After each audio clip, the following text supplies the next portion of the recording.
Ons weet Jesus het gesterf aan die kruis vir ons sonde. Hy het die offerlam van God geword. Hy het ons straf op hom geneem. Maar hy het ook uit die dood opgestaan en hy lewe. Hy het hemel toe gevaar en toe het hy gesê dat hy sy gees sal stuur. En ons moet wag tot die gees ons bekragtig en ons toerus, dan sal ons roeping hier op aarde kan vervul. Want die gees gaan vir ons help om te getuig en te dien en te leef soos wat God wil hê ons moet leef. Wat 'n wonderlike vooruitsig dat ons weet, Jesus is hemel toe. Hy sit nou op die troon, aan die regterhand van die Vader. Maar sy gees is nou hier by ons en hy wil in jou wees. Hy wil jou lewe beheer. Het jy al vir die gees van God gevra om jou lewe oor te neem en te vervul? Het jy al gevra om jou te beheer?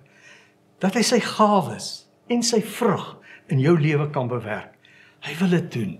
As jy vir hom vra, dan gaan hy dit doen. En dan gaan jy sien wat dit is dat Jesus regtig leef, want hy leef in my deur sy gees.